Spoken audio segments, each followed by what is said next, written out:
For 31 years, Elijah Reed walked the same route in the same city and carried other people's words up the same 1,840 front steps. Route 14 6 days a week. He started at 6:10 in the morning and finished when the bag was empty, and in 31 years the bag had never once gone home full. That was the part nobody knew about him. The satchel he carried had cost the Postal Service $81, and it was the third one he'd worn through. But folded into the lining, wrapped in a strip of kitchen string gone soft with handling, were 41 letters that did not belong to the Postal Service, that did not belong to Elijah, and that he had promised a dying man he would deliver one at a time. Only when she needed them, only when no one else would think to. For 3 years a woman 2 blocks off his route had been mailing letters to a man who was dead. She addressed them in her own careful hand to her own front door, dropped them in the brass box at the foot of her own drive, and raised the little red flag. Every morning Elijah took them out and kept them, and told no one, and asked for nothing. In 4 days her house was going up for sale. And on the 5th morning, for the first time in 3 years, a reply was going to come back through that brass box, in her husband's hand, in her husband's ink, written by a man who had been in the ground since the spring the snow came early. What Elijah did next would open a vault no money had opened in 36 months, break a silence a proud woman had welded around her own grief, and put a name back on a wall that $2.5 billion had left blank. Elijah Reed was 58 years old and he had buried his wife on a Tuesday. He still woke at 4:40, the way he had for 31 years, before any alarm could insult him by going off first. The house on Wallace Avenue over on the east side was small and it was paid for, and it was, since the 2nd of April 3 years past, too quiet. He made coffee in a percolator that took 9 minutes, and he drank it standing at the counter, because the kitchen table had 2 chairs and he did not like the look of the empty one before sunrise. Above the table hung a framed church program, soft at the folds, from the Sunday Ruth had sung the solo in His Eye is on the Sparrow, and brought half of Mount Zion Baptist to its feet. By 5:25 he was at the station on Parade Street. By 5:50 he was at the case, the long wall of pigeonholes where the mail for Route 14 came up in trays, sortings by hand the way the younger carriers no longer had to. He could put 1,840 addresses into delivery order faster than the machine could read a smudged zip, and he never said so because his father had told him a long time ago that a man who tells you how good he is at his job is asking you to watch him do it, and the work does not need an audience. He made, after 31 years and the top step of the scale, $71,400 a year, which in Erie was enough and not a great deal more than enough. He paid $611 a month on a house he'd bought for $38,000 in 1994 and would not refinance because Ruth had not wanted to. He kept $40 a week in a coffee can on the second shelf, behind the flour, in what he privately called the Root Fund. Out of the Root Fund, over the years he had bought a 34 snow shovel for a widow on Liberty Street who could not get her storm door open after a storm, and left it leaning against her railing with no note. He had bought 40 pounds of dog food a winter for a German shepherd named Duke, whose owner had been laid off from the plant in 2016 and was too proud to say the dog was going hungry, and Elijah left the bag inside the gate where the man would find it and could tell himself a neighbor had done it, which a neighbor had. Once, in October, he had seen a boy at the corner of Reed Street. No relation, the east side was full of Reeds. Go to the school bus in sandals with no socks because that was what the boy had. And 11 days later a pair of boys' 5 winter boots appeared on that porch with no name on the box, and Elijah carried the rest of his route that morning lighter by $58, and a thing he could not have named if you'd held a gun on him. He told no one. Ruth had known because Ruth knew everything. Ruth was gone now, and so the Root Fund was a thing only the coffee can knew about. Ruth had gone in 14 months, the way it goes. A word from a doctor in February, a surgery in March, a good summer that fooled them both, and then the fall, and then the Tuesday. She had cooked in a school cafeteria for 22 years, and she could make a pan of cornbread sing in a cast-iron skillet older than their marriage, and every Sunday after service there had been collard greens and somebody's plate to fix, and a sweet potato pie cooling on the sill for whoever came by. She packed Elijah's lunch every working morning of their marriage, and in the bottom of the pail, under the wax paper, she left a note. Not every day. Often enough that he learned to look. Sometimes it was only the grocery list on the back of a register receipt, sometimes it was 3 words. Once, the winter, the furnace died and they slept in their coats, and he had said something he shouldn't have. The note said only, "We're all right, I checked." He had a cigar box of them now, 200 odd, rubber banded by the year, on the same shelf as the Root Fund, behind the flour. For a month after the funeral he could not eat lunch at all, because there was no note in the pail, and the absence of the note was worse than the absence of the meal. She understood, better than any regulation could teach him, what a person is doing when she writes to someone who cannot write back. He understood it in his hands. You do not write to the dead because you believe they will answer. You write because the writing is the last room in the house where the marriage still happens. Elijah had a cigar box that proved it. He was never, as long as he drew breath, going to let anyone downstate feed a widow's marriage into a machine. This part will be said plainly because it is the center of the man. In 31 years Elijah Reed never once arranged to be seen doing any of it. He was not a humble man performing humility. He believed, the way his father had believed before him, that a kindness done where it can be watched is a kindness that has already been half spent on the watching. The good he did at the bottom of the bag, in the lining, in the dark, where it cost him the most and returned him the least. That, he believed, was where it kept best. His father had carried mail too, 40 years on the east side, in a city that had more people then. Walter Reed had come up from Alabama at 17, in the years when half the Black South was riding the line north toward the foundries and the dock and the paper mill, and he had walked the same blue uniform into 2 centuries and died with a pension, a flag, and a route that 3 men split between them afterward because no one could be talked into walking all of it. When Elijah was 9, his father took him out one Saturday in July and let him carry the satchel for the easy half of 1 block. At the corner of Holland Street, an old woman was waiting on her porch in a house dress, and when Elijah handed her a single envelope, she held it flat against her chest as though it had come out of an oven. "Who's it from?" Elijah asked after. "Her son, down at Fort Benning." Walter took the bag back and shouldered it. "She sat on that porch every morning since I started the route. Some days there's nothing and she sits anyway. That's sad." His father stopped walking. The boy remembered it for the rest of his life, because his father almost never stopped walking on the route. "It ain't sad. Now you listen to me, son, 'cause I'm only gonna say it the once. You're going to spend your whole life hearing people tell you, this is a dying trade. Nobody writes anymore. Scan this, email that. Don't you believe a word of it? A letter is a person's hand reaching across a distance to touch somebody they can't get to.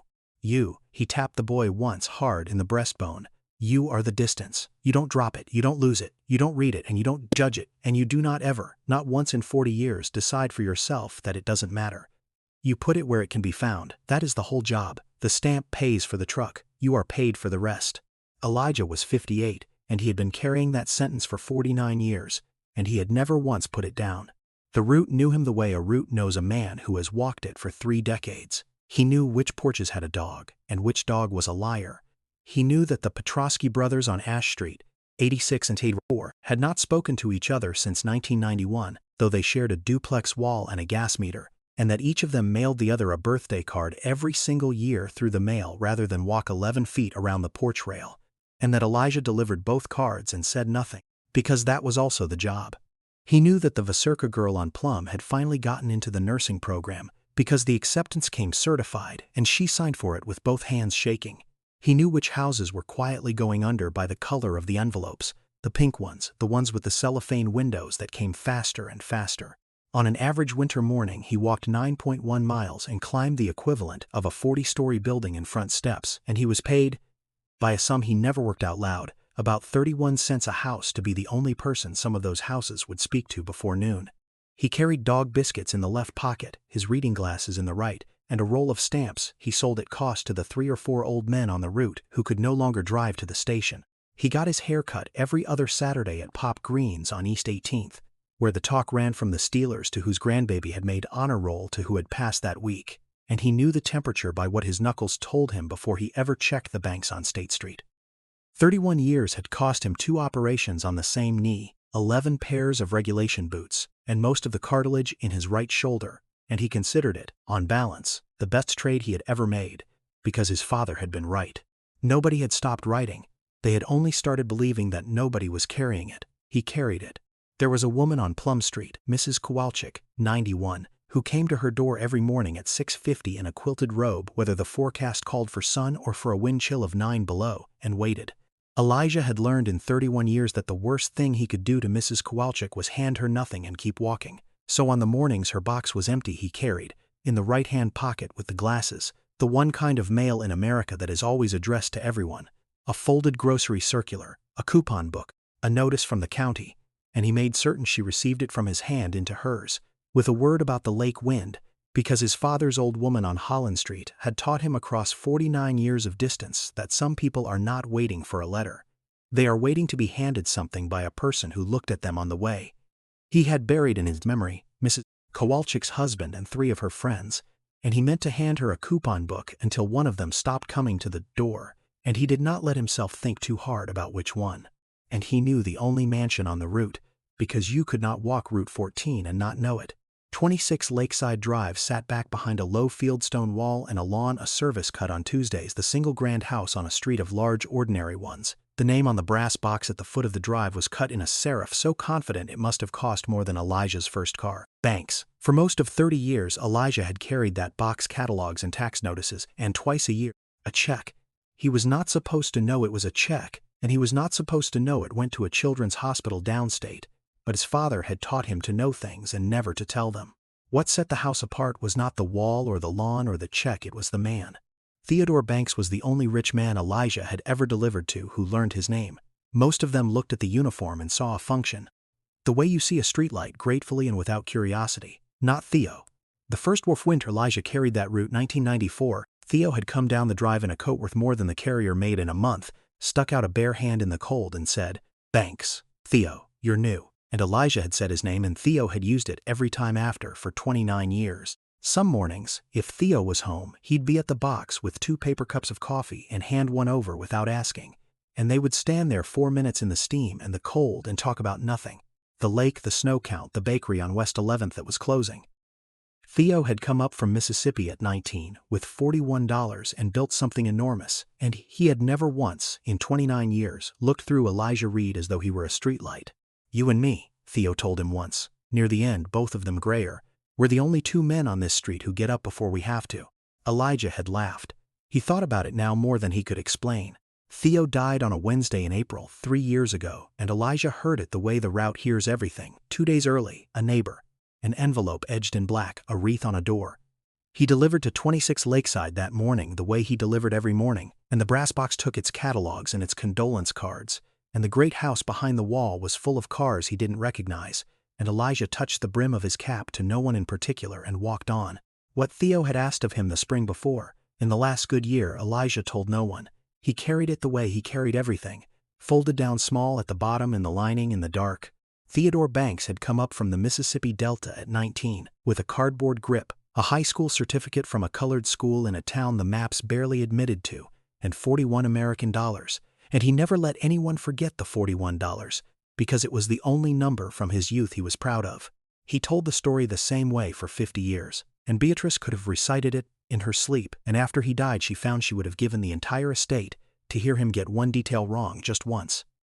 He came from a sawmill town where his father had kept the freight books for a lumber concern for 26 years, and was let go at 53 with no warning, no pension, and a single typed sentence that Theo memorized and hated for the rest of his life. "Regrettably, your services are no longer required." His father had read it standing up in the front room, in his good shirt, because he wore his good shirt to read the mail the way other men wear it to church. Then he had sat down slowly, and in the boy's memory he never quite stood all the way up again. Theo decided 2 things at 16 watching that. The first was that he would build something so necessary no one could ever regret his services. The second he did not say out loud until he was dying. He came up to Erie because a cousin who had already ridden the line north had a job for him loading freight on the bay. 1.90 cents an hour. The winter the lake froze far enough out that the ore boats stopped. Half the pews at the church his mother sent him to find on his first Sunday in town had come the same way, up Highway 61 and the Illinois Central, off the cotton and into the foundries, and they took the boy in and fed him cornbread and found him a room.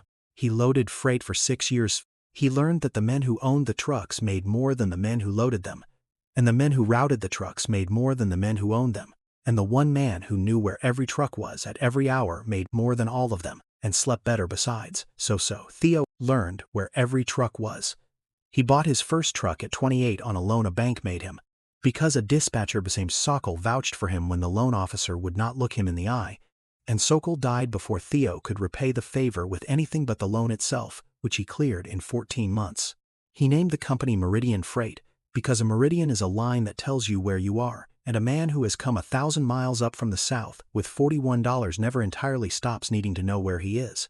40 years on, Meridian moved freight in 31 states, and on the morning Theo died his accountants put the figure at $2.6 billion, and Theo found the figure faintly embarrassing and refused to say it at parties. He had one rule that no one in the company could ever fully explain, because Theo never explained it. He learned the name of every single person who did anything for him, and he used it. The man who parked his car, the woman who emptied the bins on the 3rd floor at night, the kid who brought the sandwiches up from the deli on West 6th. Theo learned all of them and said good morning to all of them by name, and the board thought it a charming eccentricity, and the consultants thought it a brand, and his wife thought it was simply Theo, and none of them understood that it was a wound. His father had given 26 years to a company that, at the end, could not be troubled to put his name in the letter that let him go. Your services, in the passive voice, as though no one in particular were doing the letting go. Theo had decided at 16 that wherever he could reach, no human being who served him would ever be a function, a passive voice, a streetlight. So he learned the name of the man who brought his mail, the first winter, in the cold, and used it every morning for 29 years. And that in the end was the whole reason a dying man worth billions trusted a shoebox of his last words to a letter carrier, and not to a single one of the lawyers who would have charged him for the privilege of losing it. He married Beatrice when he was 31, and she was 26 and the smartest person in any room she was paid to be in. She was a court stenographer, fast hands, perfect ears. A woman who had taken down 1,000 of other people's worst days word for word and kept her face still through every one of them. Her mother had raised her to keep her face still. Her mother's people had come up from Georgia and kept a front room nobody was allowed to sit in, with good silver and a Bible on the stand, and she had handed her daughter a lesson the way you hand down the silver, with expectation that it would never be used carelessly and never, under any circumstances, be sold. We do not make a spectacle of ourselves, her mother had said more than once, the last time at Beatrice's own thumb, gripping her daughter's wrist hard enough to leave a mark while the girl, 19, did not cry. The whole world is always looking for a reason to call us less than. You will not hand it one, we carry it where no one can see. A grief that needs an audience is half performance. Beatrice believed it for 40 years. It had served her. It had made her formidable in a world that mistook stillness for strength. And it had made her, she understood far too late, very good at being married to a man who was warm enough for the both of them. Theo laughed at his own jokes and graduations and long-distance commercials. Theo kept a fountain pen that had cost him $12 in 1974 and turned down every finer one anyone ever tried to give him. And with that cheap pen he wrote thank you notes to dispatchers and birthday cards to drivers, and every single anniversary a letter to his wife that she pretended to find sentimental and kept, all 33 of them, in a drawer she never told him she had. They had no children. They had tried for a long time, in the years when trying was the great quiet project of 2 lives, and it had not happened, and they had learned to stop pressing on it the way you learn to stop on a bruise. Theo grieved it openly for a season and then folded it into his enormous appetite for the living, the drivers, the dispatchers, the scholarship kids, the carrier at the box. Beatrice carried it where no one could see, including in the end Theo himself, who never fully understood how much of his wife's stillness was strength, and how much of it was a door she had welded shut at 19 and forgotten was ever a door. It was not that she did not love him. She loved him the way a seawall loves the town behind it, completely, structurally, and without once being thanked for the days the water stayed out. She showed it in maintenance. She balanced what he overspent. She remembered the names of the drivers' wives and sent the flowers he forgot. She read every contract his lawyers swore was clean and found, on average, 2 things a year that were not, and she never told him how much she had saved the company, because telling him would have been spending words, and words were worth more unsaid. For 33 years she had translated her whole enormous love into competence, because competence could be carried where no one could see it, and Theo, who wept at commercials, had spent 33 years trying to coax her up to the surface.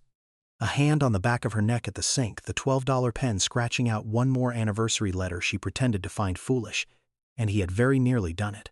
He was, his cardiologist would later guess, about a year from succeeding when the heart that had loved out loud its whole life simply stopped. That was the cruelest arithmetic of her widowhood, and she did the sum 100 times a night. He had died 1 year before she would have learned to say it to his face. The wound, when it came on an ordinary Wednesday.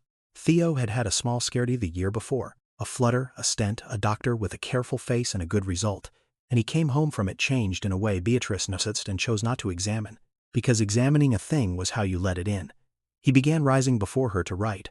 He bought a box of heavy cream paper, 90 sheets, and went through it faster than she could account for. She assumed it was the company, or the memoir his board kept pushing, or the endless correspondence he kept with half the men he had ever worked beside. She did not ask. Not asking was, in their marriage, a form of trust she had been taught and had never once questioned. On the Wednesday, he came down at 6:50 in his coat, with 2 keys and stood in the kitchen doorway and said her name. Only her name, Beatrice. She was on the phone with the broker about the policy on the lake house, and she lifted one finger. Wait, 1 minute, without turning around. She heard the front door. She heard the car. And at 8:20 the depot called to say that Theodore Banks had walked into the dispatch hall, set down his coffee, said good morning to a man named Dell who had worked there 19 years, and gone down between one breath and the next, and was, by the time the ambulance reached the bay, already past the place an ambulance can reach. He was 64. The last thing she had said to her husband of 33 years was nothing. The last thing she had given him was one finger, raised without turning around. She had built her entire life on carrying grief where no one could see it, and she learned at 61 that she had built it for exactly this hour, and that it did not work, and that there was no longer a single person on earth left to tell. Words are cheap, her mother used to say, the other half of the lesson. That's why everyone spends them. Keep yours, they're worth more unsaid. Beatrice Banks had kept hers. She had kept them all the way to the kitchen doorway on an ordinary Wednesday, and now she could not give them away at any price. And the house was worth a fraction of a dead man's $2.6 billion estate, and not 1 cent of it could buy back a single morning's wait. The first letter Elijah found addressed to a dead man came on a Thursday in the 2nd October. He had walked the loop off Lakeside 10,000 times. That morning there was an outgoing letter standing up in the bank's box, stamped, the little red flag raised. This was not unusual in itself. People left outgoing mail in their own boxes all over the route. What was unusual was the address, and Elijah read it the way he read every address, without meaning to, the way you cannot help reading a sign in your own language. Mr. Theodore Banks, 26 Lakeside Drive, the house it was sitting in front of. The hand was a woman's, upright, disciplined, the penmanship of someone graded on it in 1968 who had never since let the standard slip. The stamp was real, 66 cents, correct postage. There was no return address because the sender and the addressee lived at the same address, because a woman was mailing a letter to her dead husband at the house they had shared, and there was nowhere on God's earth for it to go. Elijah stood at that box for 40 seconds. He counted them without meaning to. He had a carrier's clock in him and it ran whether he asked it to or not. 40 seconds in the cold, the flag up, the letter in his hand, the great silent house watching him from behind its wall. He knew exactly what the regulation said.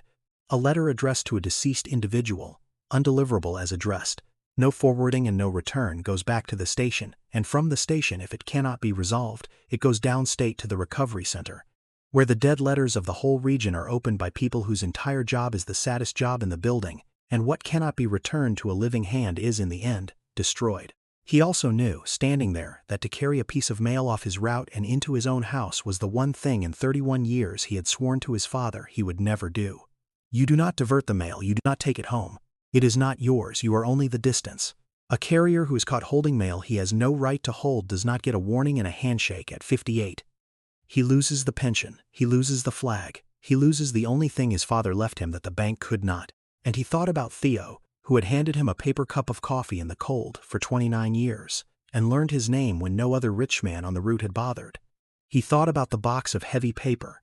He thought about the 41 letters folded that very minute into the lining of his bag, and the thing Theo had asked of him in the last good spring, which was not this exactly, but was close enough to this that the line between them was thinner than a stamp. He thought, last, about a woman he had glimpsed perhaps 9 times in 30 years, tall, very straight, gray hair pulled back so severely it read as a decision rather than a style, who had just mailed 3 pages of her own voice into a machine she believed would mercifully pulp them, and who did not know, could not know, that the machine had a name and a route and an empty chair at a kitchen table on Wallace Avenue. A man named Pruitt, 26, 3 years on the job, was idling the relay truck 40 feet up Lakeside and saw the whole thing. Saw the senior carrier stand too long at the rich woman's box, saw him look at a letter, saw him slide it not into the route tray but down inside the lining of his own bag. Pruitt watched Elijah Reed break the one rule that ends a postal career. And Pruitt, who had been carried for 3 years by a man who covered his route the week his daughter was born and never logged the overtime, put the truck in gear and drove on and said nothing, then or ever. Some debts you pay by not seeing a thing. He could have changed his mind at any of the 1,100 steps between Lakeside and Wallace Avenue. He did not. He had made the calculation the way he made every calculation on the route, in his feet while walking. On one side, a pension, a flag, 31 years, the only thing his father had left him that a bank could reach. On the other, 3 pages of a stranger's grief that the regulation would feed correctly and lawfully and without a trace of malice into a machine downstate. The regulation was not wrong, that was the unbearable part. No one in this story was a villain. The recovery center did honest work. The rule existed for honest reasons. The tired people who would have pulped her letter would have done it gently, even sadly, on their lunch break, and gone home to their own families and thought nothing more of it. Indifference, Elijah had understood for most of his life, almost never arrives as cruelty. It arrives as a correct procedure, performed by decent people on a Tuesday. And his whole working life had been one long refusal to let a correct procedure be the last thing that ever happened to a person's words. Elijah did not take the letter to the station. He carried it home to Wallace Avenue and set it on the kitchen table, in front of the empty chair, and he did not open it. He did not read other people's mail. That was the whole job. He only let it sit where it could be found. The next came 11 days later. Then they came once a week, sometimes twice, never on the same weekday, in a hand that never once wavered. By the following spring there were 19 of them stacked on the table, unopened, addressed in a dead man's name. Elijah had told no one, he had asked no one for anything, and by every measure the Postal Service kept, he had not done a single thing worth a line in his file. His father would have understood it in about 4 seconds. For 3 years they lived 2 blocks apart with a single brass box between them, and one of them did not know the other was alive, and the other knew nearly everything and said none of it, which was, he believed, the whole job. Twice in those 3 years they came closer than either understood. Once, in the first winter, she came down the lawn at the wrong hour. She had been awake all night. It was a bad date on the calendar, the wrong Wednesday, and she reached the box at 6:40 in the blue dark just as a man in postal blue was setting something into it.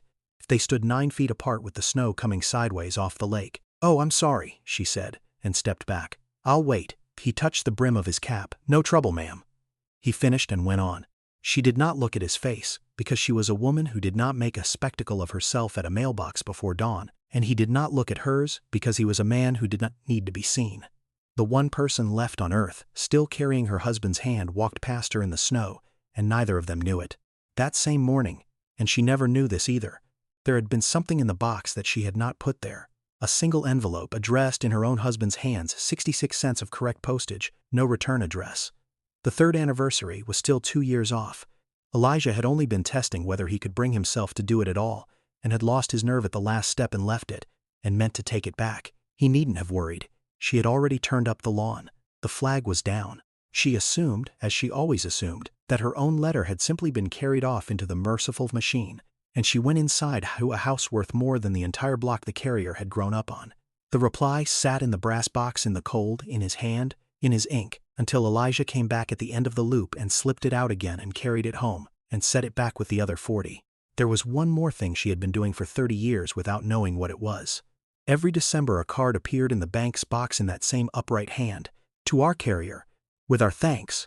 2 20s folded inside, and never once a name, because to the house at 26 Lakeside he had always been the carrier, a function, a streetlight that happened to bring the mail. Theo had known him.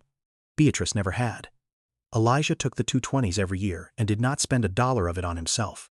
It went into the coffee can behind the flour, into the route fund, and came back out as a $34 shovel against a frozen storm door, as 40 pounds of dog food behind a proud man's gate, as a pair of size 5 boots left on a porch with no name on the box. Her money, spent quietly back into the same dark street it had come from, by a man she would not have known if he sat down across her own table. $40 a year, for 30 years, going around in a circle. She had been paying, without the faintest idea, for the very kindness that was now 4 mornings from finding its way back to her. 41 letters in the lining, 19 of hers on the table, then 30, then 38. A pen worth $12 in a drawer 2 blocks away that no one had capped in 3 years, and a brass box on a low stone wall that 2 people touched week after week, season after season, each of them certain they were reaching toward no one, while a third man, invisible to one of them and dear to the memory of the other, stood in the dark between them and refused, the way his father had taught him, to decide for himself that any of it didn't matter. In 4 days the sign would go up on the lawn. He had run out of road to wait on. She wrote letters to her late husband's mailbox for 3 years. Then a reply came in his hand. Part 2, 6. It had happened in the last April. Theo was alive, 11 months before the Wednesday. He was at the box that morning, the way he was once or twice a month, 2 paper cups of coffee steaming in the cold, except that this time he was also holding a shoebox under one arm, and he did not hand over the second coffee right away, which was how Elijah knew something was different before either of them had said a word. "You ever think about how you'll go, Reed?" "Try not to," Elijah said. "I think about it all the time now, since the spring." Theo looked down the long lawn at the house, at the lit kitchen window where, behind the glass, a tall, straight figure stood at the counter with her back to them. "I'm not afraid of it. That surprised me. I thought I would be." He turned the shoebox over once in his hands. "Here's what I'm afraid of. I'm afraid of leaving her alone behind a door she shut when she was a girl and forgot she shut. Her people came up from Georgia teaching their daughters to carry everything where nobody can see it. The world's watching. Don't you give it a reason? She's so good at it I married her before I understood it was a wall. 33 years I've been working at the latch. The doctor doesn't think I've got enough years left to get it open." Elijah did not say it would be all right. He did not say she would be strong. He stood there with his coffee going cold and he listened, because a man who has buried his own wife knows that the worst thing you can do to grief is try to fix it while it is still talking. "She'll write to me," Theo said. "After I'm gone. I know her. She kept every letter I ever sent her in a drawer she thinks I don't know about. 33 of them, one a year. A woman who keeps letters like that, once she's got nobody left she's not afraid to be honest with, she'll start writing them herself. She'll write to me, because I'll be the only one she's not ashamed to be unseen in front of." He held the shoebox out across the cold. "There's 41 in here. One for every year I had her and never said enough out loud. I didn't put dates on them. Any one of them is the right one for any morning. When she writes to me, Reed, you find a way to write her back. In my hand. So she's not putting her whole heart down a dark hole with nothing at the bottom of it. So somebody's there."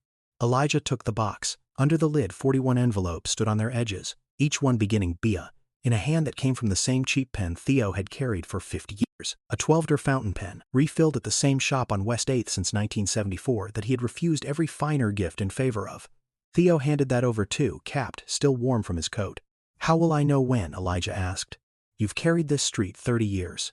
Theo finally passed him the second coffee, and they drank it standing in the cold the way they had 100 mornings, the last 2 men on Lakeside who got up before they had to. "You'll know." The for sale sign was going up on a Wednesday in the 3rd spring, and Beatrice had chosen the day on purpose because she had decided that if the worst date on her calendar was going to come around every year regardless, she would at least make it do some work. She had sold the company over the winter. The board had wept, which embarrassed her. Now she was selling the house, all 12 rooms of it, and moving into 4 rooms in a managed building up on the bluff where someone else salted the walk and where you were not permitted to be alone longer than a staff member found comfortable. She had told herself it was sensible, and it was. It was also a way of turning out the last lit window herself, before time could do it for her. 4 mornings before the sign, she walked down the long lawn in the cold to mail a letter. She had counted them without meaning to. Grief makes accountants of everyone, and this was the 41st. She no longer asked herself why she kept writing them, when she had always known perfectly well that they went nowhere. She raised the little red flag. She opened the box to set the envelope inside. There was already something in it. An envelope, standing on its edge, addressed in a hand she would have known in the dark, in the ground at the bottom of the lake, to one word: Beatrice. There was a child at the foot of the drive. A girl, 7 or so, hair in 2 neat braids tied off with white bows, in a coat a size too big, standing beside a man in postal blue who was not moving the way carriers move. They were both holding very still, the way you hold still near something you have waited a long time for. "It's from your husband," the girl said, plainly, the way children hand you the truth before anyone has taught them it is supposed to be difficult to carry. "My grandpa kept them safe for you. He keeps everybody's. That's his whole job." And Beatrice Banks understood, standing at the brass box where she had buried her own voice 490 mornings running, that the merciful indifferent machine she had trusted to take her grief and pulpit had been, the entire time, a man. A man with a name, 2 blocks away, who had read the regulation and refused it. She opened it there, on the lawn, in the open, where anyone on Lakeside could have seen her. That was the first thing in her whole life to break the right way. She stood perfectly still for 11 seconds with the page in both hands. She did not count them. Her husband had been the one with the carrier's clock in him, the one who always knew how long a thing had taken. She only stood, the cold, coming off the water, reading her dead husband's hand, the downstrokes a little heavier the way they always got when he was reaching for something he was afraid he would not say in time. "Bea," it said, "you waited for me 1,000 mornings, and I never once made you wait when it mattered, except the last one, and I have spent every day since wishing I had turned around in that doorway, so turn around now. Don't sell the window, stand at it. Let them see you. You taught yourself at 19 that a grief which needs an audience is half performance. Your mother was wrong, my love, and so were you, and I am the proof of it. I needed an audience my whole life. I needed you. Not 1 minute of it was performance. Being seen by you was the realest thing that ever happened to me. So let someone see you now." I will sit at the bottom of the dark for as long as you need to keep writing down it. But I would so much rather you came up to the window, T. And Beatrice Banks, 61 years old, who had not wept where another living soul could watch since she was 19, and her mother gripped her wrist at a graveside hard enough to leave a mark, put her hand over her mouth and made the exact sound she had spent 42 years forbidding herself to make. She cried for the first time in over 40 years, not quietly, not where no one could see. She cried the way her mother had warned her only weak families cried, loud, unhandsome, shoulders going, the whole of it out in the cold air over the lake, and the carrier did not look away and did not step closer. And the little girl came up the wet grass and held two of Beatrice's fingers the way you hold on to someone's hand at a curb. The door a girl had welded shut at 19 came off its hinges on a Wednesday its owner had chosen to make do some work. It did the most work it had ever done in its 3 years of silence went out of her on that lawn in the space of a few minutes, and what was left when it finally stopped was not weakness, the way her mother had always promised, but something closer to the opposite. The first clean breath of a woman who has finally set down a weight she had been told all her life she was strong enough to carry alone. How long? Beatrice finally said when she had most of her face back. 3 years, ma'am. His voice did not waver. 41 of them I kept everyone. She wanted, of course, to pay him. It was nearly the only language she had left. She had spent 3 years turning love into competence and grief into money. The checks to the children's hospital had doubled and then doubled again. $40,000 a year going somewhere clean and far away where she would never have to watch it land on anyone. So once she had her voice back under her on the lawn, she said, I want to make this right. Whatever you risked, whatever it costs me, name it. And she meant it the way she had always meant it, as a woman to whom no one living had ever said no about money. Nothing, ma'am. You don't understand. You broke a federal law for me. For 3 years, you could have lost your pension. Yes. He said it the way an old man says the weather. I understood that the first morning. I stood right here and I did the arithmetic and I came out the way I came out, same as every morning after.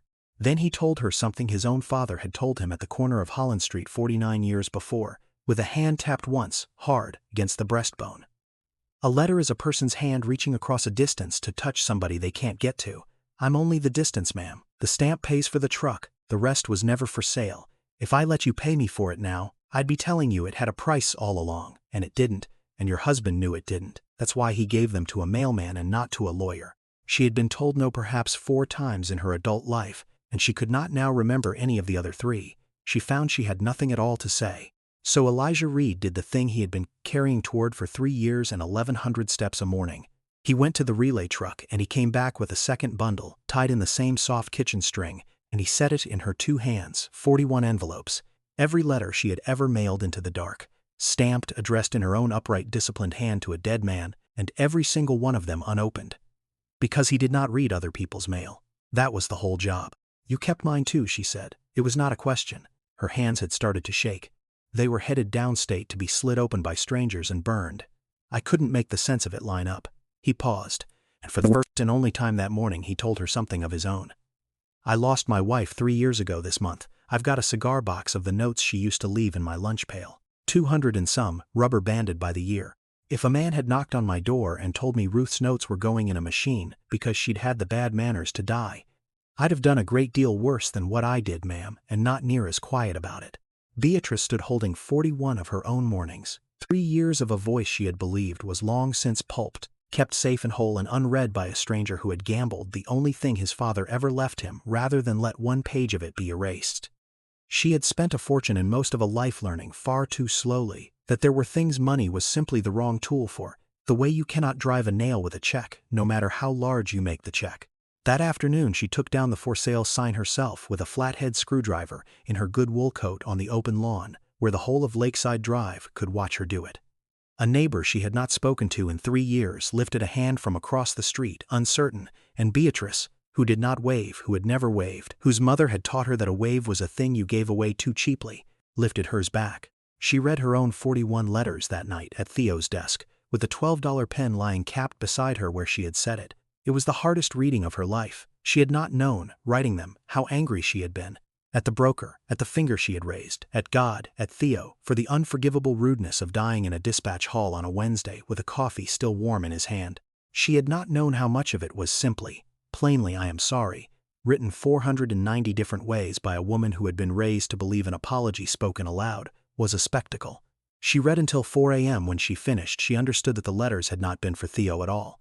They had been the long, secret 3-year process of a welded door teaching itself, one undelivered envelope at a time, how to come open. A stranger had simply made sure the process had somewhere to land. Learning to stand at the window was not a switch she threw.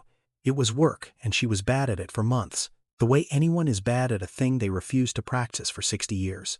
The first time she tried to thank the company's drivers in person, she got 4 words out and had to stop and start over twice, and a dispatcher named Dell, the same Dell who had said good morning to Theo on the last morning of his life, quietly handed her his own handkerchief and said, "Take your time, Mrs. Banks." He never could get through one of these either. She took her time. She was, for the first time since 19, allowed to. There was one more thing she did that year, and she did it the way she had learned a kindness was supposed to be done, which is to say where no one could see it and no one could thank her for it. She had asked Elijah, on the lawn, what the pink envelopes were. She had seen him glance at the color of a thing in his bag and go quiet. And he had told her plainly, the way he told everything. The house is going under, the cellophane windows that came faster and faster. The root fund in a coffee can behind the flour that had never been more than $40 at a stretch. She thought about it for a week. Then she went alone to the utility office and the county and a small storefront bank on Parade Street, and she quietly cleared the past due accounts on every pink windowed address on Route 14. Not all of them at once, which would have been a spectacle, but a few a month anonymously, routed through a lawyer with strict instructions that her name never appear, so that each household could go on telling itself that the city had made a mistake in its favor, or that the church up the block had stepped in, or that for once, inexplicably, a thing had simply gone right. She had spent 40 years moving money where she would never have to watch it land. Now she moved it where she would never be allowed to be seen doing it, which she had finally come to understand was a different thing entirely, and the only kind that had ever been worth anything. The student had become 2 blocks and a lifetime late, the keeper. She kept it in a ledger she showed no one, with the same 4 words Elijah had let her cut in brass written at the top in her own upright hand. There was a wall at the old Meridian headquarters down on the bay, in the lobby, where for 3 years a blank bronze panel had waited beside the front desk. The board had wanted to dedicate it the month Theo died. Found by Theodore Banks, the 2 dates, a single line about $41, and the widow who held the estates had said no. A dedication was a ceremony, and a ceremony was a spectacle, and the family did not make a spectacle of itself. So the panel had stayed blank. A maintenance crew polished it twice a week. $2.5 billion in a man's life's work, and not one word on the wall to say that he had ever lived. In June she let them cut it. She stood in that lobby in front of 200 drivers and dispatchers, and the wives and husbands and children of drivers and dispatchers, and she did not keep her face still. She told them the thing Theo had never once let her say at a party. The number, 41. The 41 American dollars a 19-year-old had carried off the northbound line with a cardboard grip. She told them about a man who had kept the freight books for a lumber concern down south for 26 years, and was let go at 53 with a typed sentence, "Regrettably, your services are no longer required," and about a boy who had watched his father sit down slowly in the front room in his good shirt and never quite stand all the way up again, and who had decided at 16 that he would build something so necessary that no human being who worked inside it would ever be made to feel that small. Then she pulled the cloth off the panel, and her husband's name was on the wall at last, where $2.5 billion had left it blank for 3 years. And she let 200 people watch her cry. It would have horrified her mother. Theo, she was nearly certain, was watching from somewhere with both hands flat against his chest. She did not stop at the wall, because money she still had a great deal of, and she had finally learned the narrow, exact thing it was good for, and the enormous thing it was not. She started the 41 fund. Not another check posted somewhere far away where she would never have to watch it land. She had done enough of that to last 2 lifetimes. The fund did one small, specific, unglamorous thing. It paired volunteers with the homebound people along the mail routes of 3 counties, the ones who come to the door at 6:50 in a quilted robe whether the forecast says sun or says a wind chill of 9 below. The ones who are not, it turns out, waiting for a letter, but to be handed something by a person who looked at them on the way. In its first year, the fund placed 410 volunteers on 360 routes, and reached 940 people who had been, until a stranger knocked, reliably seen by no one between one Sunday and the next. One of them was a man named Aldo on Plum Street, 88. A retired pipefitter whose wife had been dead 9 years, and whose son called the second Sunday of the month from Tucson. 11 minutes like clockwork, like a bill being paid. A fund volunteer, a high school junior from the youth choir, Doing it for service hours, she stopped counting by October, sat with Aldo on Tuesdays and Thursdays and learned that he had helped weld the lift bridge over the channel in 1971 and could tell you the name of every man on the crew and which two had fallen. Aldo lived another 14 months. The girl was at the funeral. There were 9 people at the funeral and she was one of them, and afterwards she could not have told you why a thing that had started as service hours felt, by the end, like the most important thing she had ever been allowed to do, but Beatrice could have told her.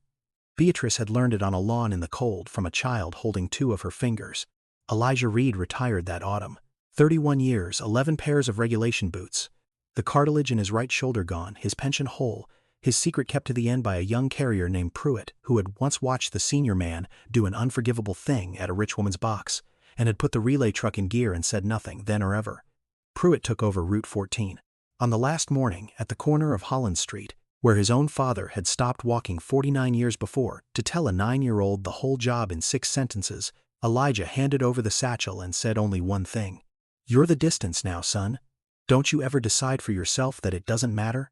Pruitt, who would carry that route for the next 30 years and would on 3 separate occasions do something at someone's box that no regulation could account for, said, "No, sir, I won't."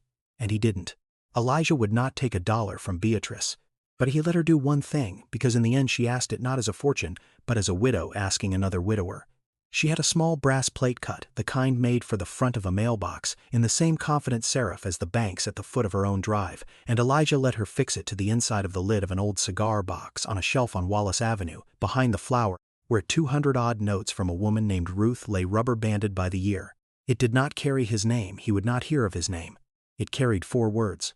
The only 4 he would accept, the ones he had spent an entire life proving you could not put a price on. Kept, where it counts. His granddaughter Nia, who was 7, asked him what it meant, and he started to tell her he'd explain when she was older.